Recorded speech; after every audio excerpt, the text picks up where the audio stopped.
Hello नमस्कार सुप्रभात दोस्तों, मैं सतीश पाल अपने परिवार सिलेक्शन गुरुजी यूट्यूब चैनल पर आपका हार्दिक स्वागत अभिनंदन करते हैं। हम आशा करते हैं कि आप सभी स्वस्थ और मस्त होंगे। तो चलिए हम रोज़ की तरह आज भी जीएस के 20 क्वेश्चन आपके सामने लेकर आए हुए हैं। ठीक है, तो चलिए अपने प्रैक्टिस सेट की तरफ बढ़ते हैं और आज के अपने पहले क्वेश्चन देखते हैं।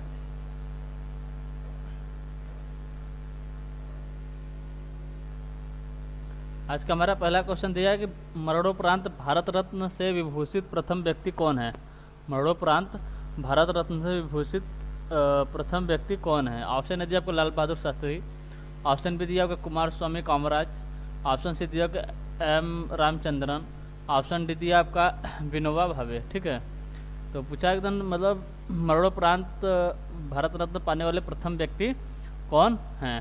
अगर पूछे, अगर हम भारत रत्न की बात करें तो भारत का सर्वोच्च सम्मान पुरस्कार है। भारत का सर्वोच्च सम्मान पुरस्कार पूछे कौन सा है तो भारत रत्न है। पहले स्थान पर भारत रत्न, दूसरे स्थान पर इसके बाद कौन सा आता है तो आपका पद्म विभूषण आता है। ठीक है, फिर तीसरे स्थान में पूछे तो आपका पद्म भूषण, और चौथे स्थान पर कौन सा आता है आपका आता है पद्मश्री। पद्मश्री। ठीक, अगर पूछे भारत रत्न की शुरुआत कब से हुई थी, भारत रत्न की शुरुआत कब से हुई थी तो हुई थी आपको 1954 से भारत रत्न की शुरुआत हुई थी। भारत रत्न की शुरुआत कब से हुई थी 1954 में हुई थी। ठीक है, अगर पूछे 1954 में मतलब किसको किसको दिया गया था तो 1954 में पहली बार 3 लोगों को दिया गया था, मतलब 3 लोगों को भारत रत्न दिया गया था। वो कौन कौन से थे, मतलब वो कौन कौन थे तो एक थे आपके सर्वपल्ली राधाकृष्णन। कौन थे? सर्वपल्ली राधाकृष्णन,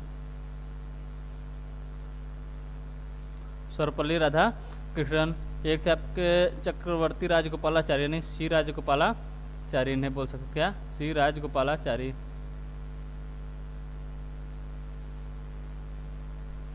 चक्रवर्ती राजगोपालाचारी। ठीक है, सी राजगोपालाचारी। ठीक, एक दो हो गए। और एक थे आपके सीवी रमन।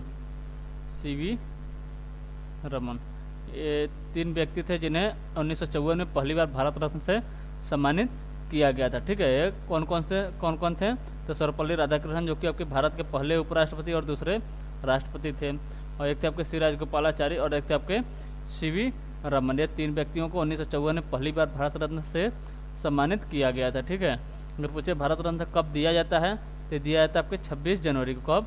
26 जनवरी को दिया जाता है। किसके द्वारा दिया जाता है तो दिया जाता है आपको राष्ट्रपति के द्वारा, प्रधानमंत्री के सलाह पर। ठीक है, राष्ट्रपति के द्वारा। ठीक है, राष्ट्रपति के द्वारा दिया जाता है। किसके द्वारा? राष्ट्रपति के द्वारा दिया जाता है। कब दिया जाता है? 26 जनवरी को दिया जाता है। 26 जनवरी को किसके द्वारा पूछे तो यह आपके राष्ट्रपति के द्वारा दिया जाता है। राष्ट्रपति के द्वारा दिया जाता है। ठीक है, और पूछे मरणोपरांत अगर पूछे भारत रत्न से मतलब मरणोपरांत अगर पूछे किससे पहली बार दिया गया तो दिया गया तब के लाल बहादुर शास्त्री। किसको? लाल बहादुर शास्त्री को पहली बार मरणोपरांत दिया गया। अगर पूछे कब दिया गया था इन्हें मिला था आपका 1966 में। कब? 1966 में लाल बहादुर शास्त्री को मरणोपरांत पहली बार भारत रत्न दिया गया था। ठीक है, पूछे मरणोपरांत की शुरुआत मतलब मरणोपरांत का जो प्रावधान था कब आया था तो आया था 1955 में। 1955 में एक प्रावधान आया कि मरणोपरांत भी भारत रत्न आपके दिए जाएंगे। अगर पूछे 1955 का भारत रत्न किसे दिया गया था तो पंडित जवाहरलाल नेहरू को। ठीक है, पंडित जवाहरलाल नेहरू को इसी साल दिया गया था और इसी साल प्रावधान आया था कि मरणोपरांत भी भारत रत्न दिए जाएंगे। पंडित जवाहरलाल नेहरू को। ठीक, पंडित जवाहरलाल नेहरू को 1955 में दिया गया और 1955 में ही प्रावधान आया था कि मरणोपरांत भी भारत रत्न आपके दिए जाएंगे। ठीक है, कब? 1955 में आया था। ठीक है, और भारत रत्न की बात करें तो भारत रत्न को 1977 में, कब? 1977 में कौन सी पार्टी ने? जनता पार्टी ने 1977 में इसे बंद कर दिया था। 1977 में जनता पार्टी ने इसे बंद कर दिया था और इसके कुछ ही दिन मतलब कुछ साल बाद यानी 1980 में इसे कांग्रेस के द्वारा फिर से शुरू कर दिया गया। कब? 1980 में कांग्रेस के द्वारा फिर से शुरू कर दिया गया। 1977 में बंद कर दिया गया था। किसके द्वारा? जनता पार्टी के द्वारा। ठीक है, और फिर 1980 में फिर से आपके शुरू हो गई थी। किसके द्वारा? एक कांग्रेस के द्वारा शुरू की गई थी। ठीक, तो हमारा आंसर क्या होगा? हमारा आंसर पूछा था मरणोपरांत भारत रत्न से विभूषित प्रथम व्यक्ति कौन है तो आपके लाल बहादुर शास्त्री हैं। कौन है? लाल बहादुर शास्त्री, यानी ऑप्शन ए हमारा जो है ये सही आंसर होता है। फिर से एक बार देख लेते हैं।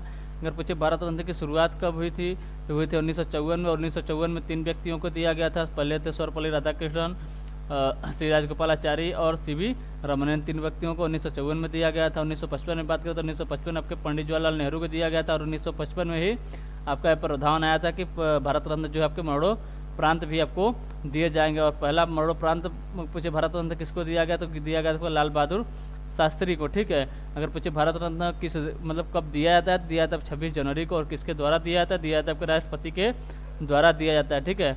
पूछे अगर से भारत रत्न जो है बंद कब किया गया था, 1977 में। किसके द्वारा? जनता पार्टी के द्वारा। और शुरू इसे कब किया गया था, मतलब दोबारा जो पुनः शुरुआत जो हुई थी 1980 में, किसके द्वारा यह की गई थी? आपके कांग्रेस पार्टी के द्वारा। ठीक। चलिए अगला क्वेश्चन देखते हैं। अगला क्वेश्चन दिया, निम्नलिखित में से महाधिराजा की उपाधि धारण करने वाले प्रथम गुप्त सम्राट कौन थे? प्रथम गुप्त सम्राट कौन थे? मतलब महाराजा धीराज की उपाधि धारण करने वाले मतलब प्रथम गुप्त सम्राट कौन थे? ऑप्शन दिया आपका चंद्रगुप्त प्रथम, ऑप्शन बी दिया आपका चंद्रगुप्त द्वितीय, ऑप्शन सी दिया आपका समुद्रगुप्त और ऑप्शन डी दिया आपका रामगुप्त। तो किसकी बात करें? महाराजा धीराज की उपाधि अगर पूछे किसने धारण की थी, तो कौन से गुप्त शासक थे? ये थे आपके चंद्रगुप्त प्रथम थे। कौन थे? चंद्रगुप्त प्रथम थे। इनकी बात करें तो कौन थे? तो चंद्रगुप्त प्रथम जो थे ये गुप्त वंश के दूसरे शासक कौन थे? घटोत्कच के पुत्र थे। किसके? घटोत्कच के पुत्र थे। कौन? चंद्रगुप्त प्रथम। और कौन थे? चंद्रगुप्त प्रथम जो है किसके पुत्र थे? ये घटोत्कच के पुत्र थे, जो कि आपके अगर है तो गुप्त साम्राज्य के तीसरे शासक हुए। कौन? चंद्रगुप्त प्रथम, जो गुप्त साम्राज्य के तीसरे शासक हुए। ठीक है। अगर पूछे चंद्रगुप्त प्रथम का कार्यकाल कब से कब तक था, ये था आपका 319 से 324 ईस्वी। 319 से 324 ईस्वी तक इनका क्या था? शासन काल था। इनका शासन काल था। ठीक है। तो महाराजा धीराज की उपाधि धारण करने वाले प्रथम गुप्त सम्राट कौन बने? तो बने थे आपके चंद्रगुप्त प्रथम। ठीक। चलिए अगला क्वेश्चन देखते हैं। अगला क्वेश्चन दिया, भारत में हरित क्रांति के दौरान खेती के आधुनिक तरीकों को आजमाने वाला पहला राज्य कौन सा था? भारत में हरित क्रांति के दौरान खेती के आधुनिक तरीकों को आजमाने वाला पहला राज्य कौन सा था? ऑप्शन दिया आपका राजस्थान, ऑप्शन बी दिया आपका मध्य प्रदेश, ऑप्शन सी दिया उत्तर प्रदेश और ऑप्शन डी दिया आपका पंजाब। ऑप्शन डी क्या दिया है? पंजाब। तो अगर पूछे हरित क्रांति की बात करना, हरित क्रांति के दौरान खेती के आधुनिक तरीकों को आजमाने वाला पहला राज्य कौन सा था? ये था आपका पंजाब। कौन सा था? पंजाब राज्य था। ठीक है। कब अपनाया था? 1960 में। कब? 1960 में जो आपका हरित क्रांति शुरू थी उसी समय ये मतलब पहला राज्य बना आपका पंजाब। ठीक है। अगर हम कुछ क्रांति के बारे में बात कर लें, जैसे पूछे अगर श्वेत क्रांति का संबंध किससे है? किसकी? श्वेत क्रांति के संबंध किससे है? श्वेत क्रांति हो गया। अब पूछे अगर से नीली क्रांति हो गया। इसके बाद बात करें आपकी पीली क्रांति की, लाल क्रांति हो गया आपका गोल क्रांति। ठीक है। फिर आपका सुनहरी क्रांति। ठीक। अगर हम श्वेत क्रांति पूछे किससे संबंध है, श्वेत क्रांति का संबंध किससे है? दूध उत्पादन से। किससे है? दुग्ध उत्पादन से। अगर पूछे नीली क्रांति का संबंध किससे है? इसका नीली क्रांति का संबंध किससे है? तो आपका मत्स्य उत्पादन से। मत्स्य उत्पादन आपका नीली क्रांति। अगर पूछे पीली क्रांति का संबंध किससे है? तो आपके तिलहन से है। तिलहन से किसका संबंध है? पीली क्रांति का। लाल क्रांति की पूछे, लाल क्रांति का तो यह आपका मांस एवं टमाटर से। मांस एंड टमाटर से संबंध किसका है? आपके लाल क्रांति का है। और यही बात करें गोल क्रांति का तो ये आपके आलू से संबंधित है, आलू उत्पादन से। और सुनहरी क्रांति की बात करें तो ये आपके फल से है। किससे है? फल से है। ठीक। फिर देख लेते हैं। श्वेत क्रांति पूछे दूध, नीली क्रांति मत्स्य, पीली क्रांति पूछे तिलहन, लाल क्रांति मांस एवं टमाटर, गोल क्रांति आलू और सुनहरी क्रांति आपके फल से संबंधित है। ठीक है। चलिए अगला क्वेश्चन देखते हैं।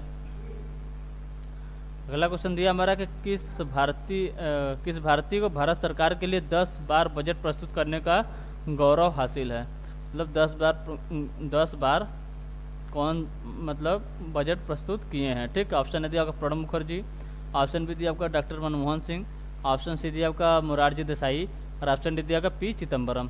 तो अगर पूछे 10 बार बजट प्रस्तुत करने वाले कौन हैं, तो ये आपके मोरारजी देसाई, सर्वाधिक बार इन्होंने ही बजट प्रस्तुत किए हैं। ठीक है, कितनी बार? टोटल 10 बार। ठीक है, यानी ऑप्शन सी हमारा जो है ये सही आंसर होता है। अगर सबसे मोरारजी देसाई के बारे में बात करें तो ये भारत के चौथे पीएम भी थे, भारत के चौथे प्रधानमंत्री भी थे। ठीक है, चलिए अगला क्वेश्चन देखते हैं।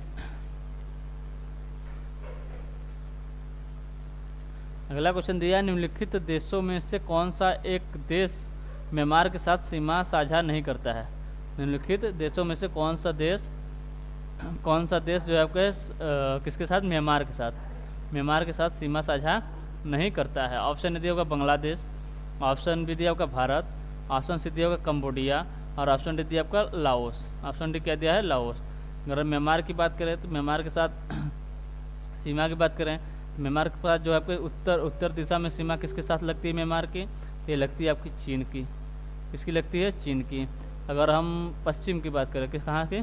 पश्चिम दिशा की बात करें, पश्चिम दक्षिण भी बोल सकते हैं। पश्चिम में बोले तो आपका भारत है और पश्चिम दक्षिण में बोले तो आ जाएगा आपका बांग्लादेश। कौन हो जाएगा? बांग्लादेश। ठीक है, उत्तर में चीन से और पश्चिम में भारत से, पश्चिम दक्षिण में बात करें तो आपके बांग्लादेश से के साथ सीमा साझा करता है। अगर पूछे दक्षिण पूर्व की बात करें, दक्षिण पूर्व में किससे सीमा साझा करती है? ये करती है आपके थाईलैंड और लाओस के साथ। थाईलैंड और लाओस के साथ अपन म्यांमार का जो है आपका सीमा साझा होता है। तो किसके साथ हो रहा है? तो उत्तर में बात करें तो चीन के साथ, पश्चिम बात करें तो भारत, और दक्षिण पश्चिम में बात करें तो बांग्लादेश, और दक्षिण पूर्व में बात करें तो थाईलैंड और लाओस के साथ सीमा साझा करती है। तो पूछा है निम्नलिखित देशों में से कौन सा देश म्यांमार के साथ सीमा साझा नहीं करती है? तो बांग्लादेश करता है, भारत भी करता है और लाओस भी करता है। यानी कंबोडिया जो है आपके म्यांमार के साथ सीमा साझा नहीं करता। यानी ऑप्शन सी हमारा जो है ये सही आंसर होता है। ठीक, चलिए अगला क्वेश्चन देखते हैं। अगला क्वेश्चन दिया आपका, सिंधु घाटी सभ्यता के निम्नलिखित स्थानों में से कौन सा एक स्थान रावी नदी के किनारे पर स्थित था? ऑप्शन ए दिया आपका लोथल, ऑप्शन बी दिया आपका गुजरात, ऑप्शन बी दिया आपका मोहनजोदड़ो, ऑप्शन सी दिया आपका चंडीगढ़ और ऑप्शन डी दिया आपका हड़प्पा। ऑप्शन डी क्या दिया है? हड़प्पा। ठीक है, अगर हम लोथल की बात करें, लोथल किस नदी के किनारे है? ये आपके भोगवा नदी के किनारे है। किस नदी के किनारे है? भोगवा नदी किनारे आपका लोथल स्थित है। ठीक है, लोथल स्थित है। अगर पूछे लोथल की खोज किसने की थी? किया था आपके रंगनाथ राव ने इसकी खोज किए थे। रंगनाथ राव।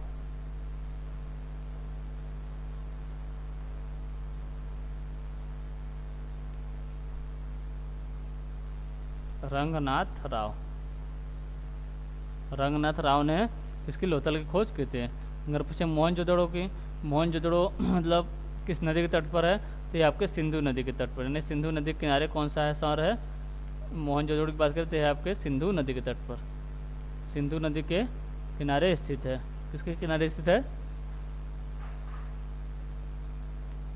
सिंधु नदी। ठीक है, सिंधु नदी किनारे मोहनजोदड़ो स्थित है। अगर पूछे इसकी खोज किसने की थी? इसकी खोज की थी आपके राखलदास बनर्जी ने। राखलदास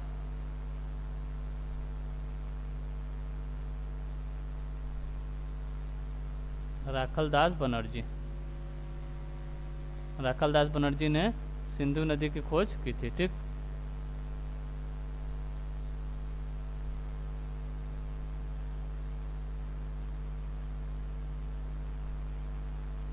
ठीक है, और अगर हम पूछे चंडीगढ़ की बात करें, चंडीगढ़। ठीक है, यहाँ पर चंडीगढ़ नहीं होगा, यहाँ पर चंदगढ़ होना है। ठीक है, छोड़ दीजिए इसको। और ऑप्शन डी दिया आपका हड़प्पा की हम बात करें, हड़प्पा के किस नदी किनारे स्थित है? तो ये आपके कौन सी नदी? रावी नदी के तट पर। यानी ऑप्शन डी हमारा जो है यही सही आंसर होता है। फिर हड़प्पा की खोज किसने की थी? ये किए थे दयाराम साहनी। कब किए थे? ये किया था आपको 1921 में आपके हड़प्पा की खोज किए थे। कौन? दयाराम साहनी ने हड़प्पा की खोज कब किए थे? 1921 में किए थे। और हड़प्पा कहाँ पर है? आपके रावी नदी के तट पर है, ठीक है। अब मोहनजोदड़ो की बात करें तो मोहनजोदड़ो की खोज 1922 में राखालदास बनर्जी ने किए थे। किस नदी किनारे पर स्थित है? तो आपके सिंधु नदी के तट पर स्थित है। और लोथल की बात करें तो भोगवा नदी के तट पर है, और ये रंगनाथ राव ने इसकी खोज किए थे, ठीक है।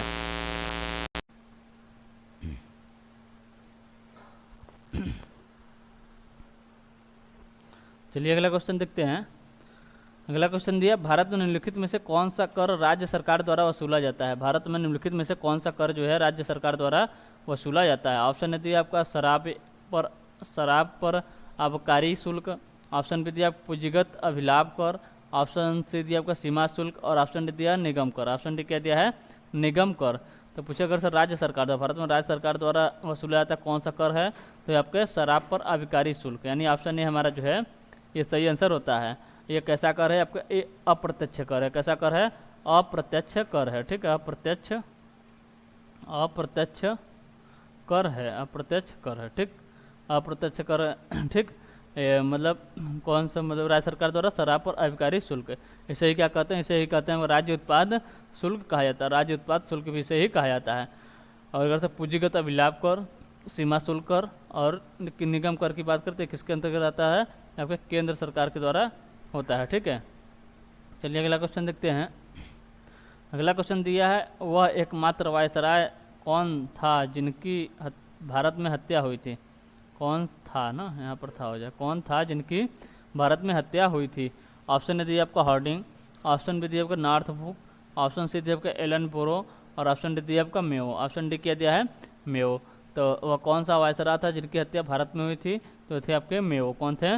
मेयो थे। कब हुई थी? तो उन्होंने भारत में पूछे कर से कब आए थे? 1869 में। कब? 1869 में इन्होंने वायसराय बनकर भारत में आए थे। और इनकी हत्या किसने की थी? तो इनकी हत्या एक अफगान ने की थी। किसने की थी? एक अफगान ने की थी। कहाँ पर? 1872 में। कहाँ पर? अंडमान में। कहाँ पर? अंडमान में इनकी हत्या की थी। कब? 1872 में। ये अगर पूछे भारत कब आए थे? भारत आपका 1869 में वायसराय के रूप में आए थे, ठीक। चलिए अगला क्वेश्चन देखते हैं। अगला क्वेश्चन दिया, भारत के प्रथम फील्ड मार्शल कौन थे? भारत के प्रथम फील्ड मार्शल कौन थे? ऑप्शन ने दिया आपका A.S. वैद्य, ऑप्शन बी दिया आपका K.M. करियप्पा, ऑप्शन सी दिया आपका सुंदर जी, और ऑप्शन डी दिया आपका S.H.F. जे मानेकशा। S.H.F. जे मानेकशा, ठीक। तो भारत के प्रथम फील्ड मार्शल पूछे कौन थे? तो ये थे ऑप्शन डी हमारा जो है सही आंसर। क्या होते कौन थे? ये थे आपके S.H.F. जे मानेकशा, ठीक है। यही आपके भारत के प्रथम फील्ड मार्शल थे, ठीक है। और इन्हीं के नेतृत्व में मतलब भारत ने कौन सा युद्ध? भारत ने 1971 का भारत पाकिस्तान युद्ध भी आपका जीता था। किनके नेतृत्व में? किनके नेतृत्व में जीता था? ये जीते थे S.H.F. जे मानेकशा के नेतृत्व में 1971 का युद्ध, जो कि आपके भारत पाकिस्तान के बीच हुआ था, उसे जीता था, ठीक है। अगर पूछे इनका मानेकशा जी का अगर पूछे निधन कब हो गया, तो हुआ तब का 27 जून 2008 को इनका निधन हो गया था, ठीक। चलिए अगला क्वेश्चन देखते हैं। अगला क्वेश्चन दिया है, स्वास्थ्य को संकट में डालने वाले सबसे गंभीर वायु प्रदूषण कौन सा है? स्वास्थ्य को संकट में डालने वाले सबसे गंभीर वायु प्रदूषण कौन सा है? ऑप्शन दिया आपका सल्फर डाइऑक्साइड, ऑप्शन बी दिया आपका कार्बन मोनोऑक्साइड, ऑप्शन सी दिया आपका ओजोन, और ऑप्शन डी दिया आपका नाइट्रोजन डाइऑक्साइड। तो सल्फर डाइऑक्साइड या SO2, यानी कार्बन मोनोऑक्साइड की बात करें CO, ठीक है। ओजोन की बात करें तो O3, और नाइट्रोजन डाइऑक्साइड की बात करें तो NO2, ठीक। अगर सब पूछे N2O लिख दे तब तो हो जाए आपका नाइट्रस ऑक्साइड हो जाएगा। क्या हो जाएगा? नाइट्रस ऑक्साइड, ठीक है।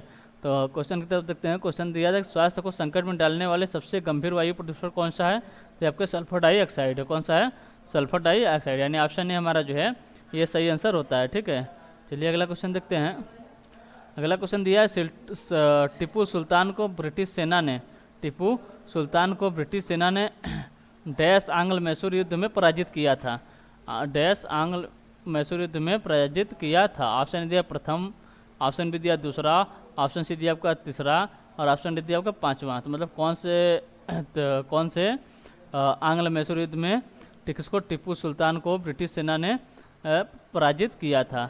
तो किस पूछे कौन सा वो मतलब कौन सा आंग्ल मैसूर युद्ध था, तो था आपका तीसरा आंग्ल मैसूर युद्ध था। कौन सा? तीसरा आंग्ल मैसूर युद्ध था। ये कब से कब तक चला था? तो ये चला था आपका 1790 से 1792 तक, 1792 तक। अगर पूछे ये तीन मतलब ये तीन भागों में हुआ था, ये तीन भागों में हुआ था। अब पहले में कौन थे? एक पहले बात करें अगर पूछे किसके किसके बीच हुआ था, तो हुआ था आपका टीपू सुल्तान, किसके? टीपू सुल्तान, टीपू सुल्तान और टीपू सुल्तान थे, और कौन थे? कार्नवालिस। अंग्रेज की तरफ से कौन थे? कार्नवालिस। ठीक है, उसी के नेतृत्व में हुआ था कार्नवालिस, कार्नवालिस। ठीक है, तीसरा जो आपका कौन सा युद्ध? आंग्ल मैसूर युद्ध है, 1790 1792 के बीच टीपू सुल्तान और कार्नवालिस के बीच में हुआ था। ये तीन भागों में आपका बटा था, तीन भागों में बटा था। पहले भाग में क्या था? पहले भाग में आपको अंग्रेजों की तरफ से कौन था? तो अंग्रेजों की तरफ से मीडो आया था। कौन? मीडो आया था। कौन? अंग्रेजों की तरफ से मीडो आया था, जिसे टीपू सुल्तान ने हरा दिया। और दूसरी बार कौन आया? तो आया था खुद कार्नवालिस आया था। कौन? कार्नवालिस आया था। ठीक है, कार्नवालिस आया था। इसमें भी कार्नवालिस को टीपू सुल्तान ने हरा दिया। और तीसरी बार क्या हुआ? तीसरी बार जो आपके किसने मतलब सभी अंग्रेज मिलकर किसको हरा दिए? टीपू सुल्तान को ही हरा दिए। किसको? टीपू सुल्तान को ही हरा दिए। ठीक है, टीपू सुल्तान को तीनों मतलब जो जितने सब मतलब अंग्रेज थे सभी अंग्रेज मिलकर टीपू सुल्तान को तीसरे बार में आपके हरा दिए थे। ठीक, चलिए अगला क्वेश्चन देखते हैं।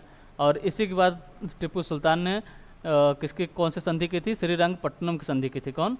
श्रीरंगपट्टनम की संधि, श्रीरंगपट्टनम की संधि, श्रीरंगपट्टनम की संधि की थी। कब की थी? 1792 में ही की थी। 1792 में ही मतलब इसी के बाद जब हारने के बाद इन्होंने तुरंत मतलब श्रीरंगपट्टनम की संधि कर ली। और जो आपके 50% क्षेत्र था वो किसे देने को तैयार हो गया था? वो मतलब दे दिया या देने को तैयार हुआ किसको? EIC यानी ईस्ट इंडिया कंपनी को दिया। ठीक है, 50% अपना क्षेत्र जो टीपू सुल्तान ने श्रीरंगपट्टनम की संधि में EIC को यानी ईस्ट इंडिया कंपनी को दे दिया। ठीक, चलिए अगला क्वेश्चन देखते हैं। अगला क्वेश्चन दिया, धरती सभी के लालच के लिए नहीं बल्कि सभी की आवश्यकताओं की पूर्ति के लिए पर्याप्त साधन उपलब्ध कराती है। यह कथन किसका है? मतलब यह कथन है कि धरती सभी के लालच के लिए नहीं बल्कि सभी की आवश्यकताओं की पूर्ति के लिए पर्याप्त साधन उपलब्ध कराती है। यह कथन किसने कहा है? ऑप्शन ए दिया आपका गुरु नानक देव, ऑप्शन बी दिया आपका महात्मा गांधी, ऑप्शन सी दिया आपका श्रीमती इंदिरा गांधी, और ऑप्शन डी दिया आपका इनमें से कोई नहीं। तो पूछे अगर पूछे ये जो कथन है ये कथन किसका है? तो कथन है आपके महात्मा गांधी का। किसका है? महात्मा गांधी का यह कथन है। ठीक है, यानी ऑप्शन बी हमारा जो है ये सही आंसर होता है। चलिए अगला क्वेश्चन देखते हैं। अगला क्वेश्चन दिया है, वह राष्ट्रीय नेता कौन था जिसने अंडमान के सेलुलर जेल की दीवारों पर भारत का इतिहास लिखा था? वह राष्ट्रीय नेता कौन था जिसने अंडमान के सेलुलर जेल की दीवारों पर भारत का इतिहास लिखा था? ऑप्शन ए दिया आपको नंदलाल बोस, ऑप्शन बी दिया आपका अम्बेडकर, ऑप्शन सी दिया आपका वीर सावरकर, और ऑप्शन डी दिया आपका ज्योतिबा फुले। ऑप्शन बी दिया आपका ज्योतिबा फुले। ठीक है, तो वो कौन थे? तो थे आपके वीर सावरकर। कौन थे? वीर सावरकर। ठीक है, इन्हें मतलब कौन सा काला पानी की सजा मिली थी? कहाँ पर? अंडमान निकोबार में। ठीक है, किस लिए मिली थी? इन्होंने नासिक के कलेक्टर किसकी जैक्सन की हत्या के आरोप में इन्हें मतलब जेल हुई थी। किसकी हत्या के आरोप में? नासिक के कलेक्टर थे। कौन थे? जैक्सन। क्या नाम था? जैक्सन नाम था। ठीक है, ये कौन थे? नासिक के कलेक्टर थे। ठीक है, इन्हीं की हत्या के आरोप में इन्हें कब? 7 अप्रैल 1911 को इन्हें काला पानी की सजा दी गई थी। कब? 7 अप्रैल 1911 को। 7 अप्रैल 1911 को इन्हें काला पानी की सजा दी गई। ठीक, यानी ऑप्शन सी हमारा जो है ये सही आंसर होता है। चलिए अगला क्वेश्चन देखते हैं। अगला क्वेश्चन दिया, भारत के पहले मुख्य चुनाव आयुक्त निम्नलिखित में से कौन थे? भारत के पहले मुख्य चुनाव आयुक्त निम्नलिखित में से कौन थे? ऑप्शन ए दिया आपका KVK सुंदरम, ऑप्शन बी दिया आपका सुकुमार सेन, ऑप्शन सी दिया आपका डॉक्टर नागेंद्र सिंह, और ऑप्शन डी दिया आपका टी स्वामीनाथन। ठीक है, तो भारत के पहले अगर पूछे मुख्य चुनाव आयुक्त कौन थे? तो थे आपके सुकुमार सेन थे। कौन थे? सुकुमार सेन थे। कब से कब तक थे? तो थे 1950 से 1958 तक, ठीक है। 1950 से 1958 तक भारत के मुख्य चुनाव आयुक्त रहे हैं कौन? मतलब सुकुमार सेन, ठीक। चलिए अगला क्वेश्चन देखते हैं।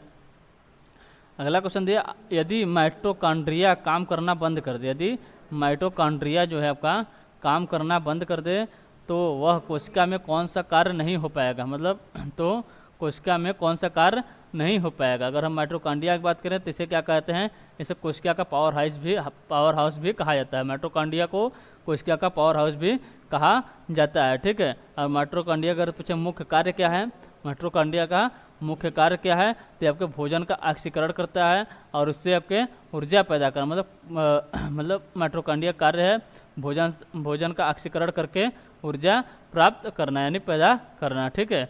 तो पूछा था यदि माइटोकॉन्ड्रिया काम करना बंद कर दे तो वह कोशिका में कौन सा कार्य नहीं करेगा, इसके कार्य पूछा है।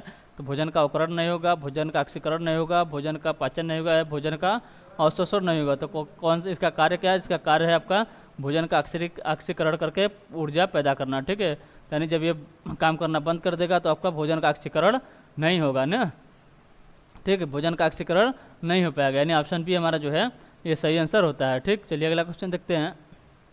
अगला क्वेश्चन दिया, निम्नलिखित में से किस विटामिन की कमी से रिकेट्स की बीमारी होती है? निम्नलिखित में से किस विटामिन की कमी से रिकेट्स की बीमारी होती है? ऑप्शन ए दिया आपका विटामिन डी, ऑप्शन बी दिया विटामिन बी, ऑप्शन सी दिया आपका विटामिन सी और ऑप्शन डी दिया आपका विटामिन ए, ठीक है। रिकेट्स मतलब सूखा रोग, तो किसके कारण होती है?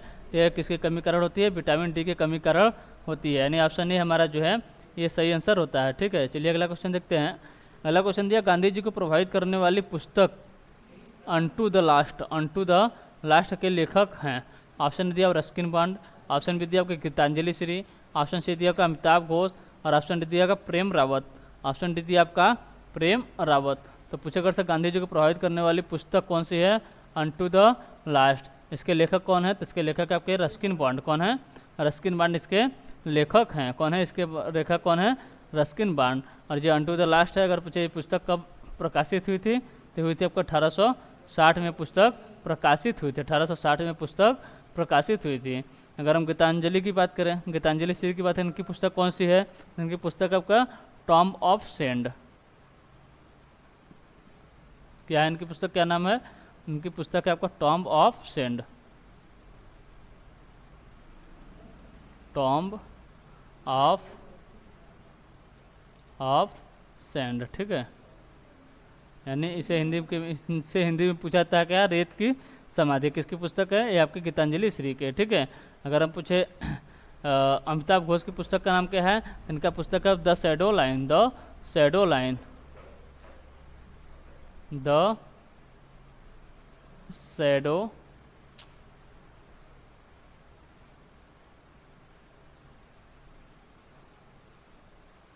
क्या है? The shadow line. The shadow line किसकी पुस्तक है? आपके अमिताभ घोष की है। बात करें किसकी? प्रेम रावत की बात करें, प्रेम रावत की बात करें, किसकी पुस्तक है? Here your self, here your self अगर पूछे किसकी पुस्तक है तो आपके प्रेम रावत की। रस्किन बॉन्ड की unto the last, Geetanjali Shri tomb of sand यानी रेत की समाधि, अमिताभ घोष की द शैडो लाइन, ठीक है। और एक और इनकी पुस्तक है क्या? इनकी एक और पुस्तक है सी ऑफ पोपीज, सी ऑफ पोपीज, ठीक है। ये किसकी पुस्तक है? ये भी आपके अमिताभ घोष की है। एक है आपका द शैडो लाइन और एक है आपका सी ऑफ पोपीज, ये पी है, ठीक है, ये पी है, ठीक, पोपीज। और प्रेम रावत की बात करें तो इनकी है आपका हियर योर सेल्फ, ठीक। चलिए अगला क्वेश्चन देखते हैं। अगला क्वेश्चन दिया है, संसद की लोकसभा समिति के अध्यक्ष की नियुक्ति कौन करता है? संसद जो लोकसभा समिति होती है इसकी अध्यक्ष कौन करता है? जो लोकसभा समिति होती है ये सबसे बड़ी संसद की लोकसभा समिति के अध्यक्ष की नियुक्ति कौन करता है? ऑप्शन दिया आपका भारत के राष्ट्रपति, ऑप्शन बी दिया आपका भारत के प्रधानमंत्री, ऑप्शन सी दिया आपका लोकसभा का अध्यक्ष और ऑप्शन डी दिया आपका राज्यसभा का अध्यक्ष। तो जो लोक लेखा समिति है, लोकसभा नहीं, सॉरी, लोक लेखा समिति है, ठीक है। ये कौन समिति है? रुक जाए, यहाँ बना लें।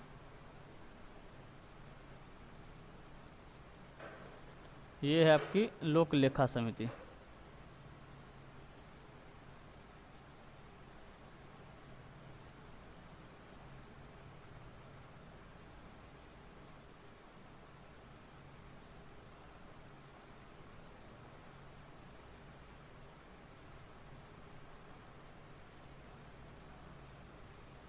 लोक लेखा, ठीक, लोक लेखा समिति, ठीक है। संसद की लोक लेखा समिति के अध्यक्ष की नियुक्ति कौन करता है? ऑप्शन ए दिया आपका भारत के राष्ट्रपति, ऑप्शन दिया भारत के प्रधानमंत्री, ऑप्शन सी दिया भारत का अध्यक्ष, लोकसभा अध्यक्ष, और ऑप्शन दिया आपका राज्यसभा का अध्यक्ष। तो जो आपका लोक लेखा समिति आपकी सबसे बड़ी समिति होती है, ठीक है। अगर पूछे इसमें कितने सदस्य होते हैं, इसमें टोटल आपके 22 सदस्य होते हैं। कितने सदस्य होते हैं? 22 सदस्य, ठीक है। इसमें लोकसभा से आपके के होते हैं कितने? 15 सदस्य, और राज्यसभा से कितने होते हैं? राज्यसभा से आपके 7 सदस्य होते हैं। और जो लोक लेखा समिति की अध्यक्ष, मतलब लोकसभा लेखा समिति के अध्यक्ष की जो नियुक्ति पूछे अगर से कौन करता है, ये करते हैं आपके लोकसभा का अध्यक्ष ही करता है। लोक लेखा समिति के अध्यक्ष की नियुक्ति लोकसभा का अध्यक्ष करता है, ठीक है। कौन करता है? लोकसभा का अध्यक्ष करता है। यानी ऑप्शन सी हमारा जो है ये सही आंसर होता है। अगर पूछे इसमें कितने सदस्य होते हैं, इसमें टोटल आपके 22 सदस्य होते हैं, लोकसभा के 15 और राज्यसभा के 7 होते हैं, ठीक। चलिए अगला क्वेश्चन देखते हैं। अगला क्वेश्चन दिया निम्नलिखित में से कौन सा देश बंदरगाह विहीन देश है? मतलब वहाँ पर कोई बंदरगाह नहीं है। ऑप्शन ए दिया आपका तुर्की, ऑप्शन बी दिया आपका इरिट्रिया, ऑप्शन सी दिया आपका मंगोलिया, और ऑप्शन डी दिया आपका सीरिया। ये कौन सा देश है? आपका इरिट्रिया है। क्या है? इरिट्रिया, ठीक है। और ऑप्शन सी दिया मंगोलिया, और ऑप्शन डी दिया आपका सीरिया। तो बंदरगाह विहीन देश की बात करें कौन सा है? इसमें से है आपका मंगोलिया। कौन सा है? मंगोलिया, क्योंकि इसकी सीमा कहीं भी आपकी कोई भी आपके समुद्री जल से, मतलब कोई आपके समुद्री किनारे से नहीं टच होती है। और फिर मंगोलिया की स्थिति क्या है? मंगोलिया इसी प्रकार से है, यहाँ पर आपका नीचे आपका चीन के साथ सीमा साझा करता है, और ऊपर जो है आपका रूस है। ऊपर नीचे चीन, नीचे क्या है? नीचे चीन है, और ऊपर आपका रूस से घिरा हुआ है, ठीक है। और बीच में क्या है? बीच में आपका मंगोलिया है, बीच में मंगोलिया है। तो इसकी सीमा जो है आपके किसी देश से मतलब इसकी सीमा जो है समुद्री किनारे से नहीं, में समुद्र से नहीं लगती, इसलिए इसका कोई बंदरगाह नहीं है। और पूछे अगर से मंगोलिया की बात करें तो मंगोलिया जो है आपका कजाकिस्तान है आपका, जैसे भूमिबद्ध देश है, जो कि कोई आपका उसका भी सीमा आपके सबसे बड़ा भूमिबद्ध देश पूछे कौन सा है, तो आपका कजाकिस्तान। अगर पूछे दूसरा भूमिबद्ध देश कौन सा है सबसे बड़ा, तो आपका मंगोलिया। पहले पे कजाकिस्तान और दूसरे पे कौन आता है? मंगोलिया आता है, ठीक। चलिए अगला क्वेश्चन देखते हैं। अगला क्वेश्चन दिया डेस्कटॉप पर छोटी छोटी आकृतियों को कहते हैं। जो आपका मतलब कंप्यूटर होता है, उसकी जो डेस्कटॉप होती है उसमें जो छोटे छोटे मतलब दिखाई देते हैं चित्र की तरह, उसे क्या कहते हैं? ऑप्शन दिया बार, ऑप्शन बी दिया आपका कर्सर, ऑप्शन सी दिया आपका व्यू, और ऑप्शन डी दिया आपका आइकन्स। तो डेस्कटॉप पर जो छोटी छोटी आकृतियाँ दिखाई देती हैं उन्हें क्या कहते हैं? उन्हें आइकन बोलते हैं। यानी ऑप्शन डी हमारा जो है ये सही आंसर होता है, ठीक है। तो चलिए आज के लिए बस इतना ही रखते हैं। अगर सेशन आपको अच्छा लगा हो तो लाइक और सब्सक्राइब जरूर करें और शेयर करना ना भूलें, ठीक है। तो मिलते हैं आपसे अगले सेशन में, तब तक लिए टेक केयर, बाय बाय, जय हिंद, जय भारत।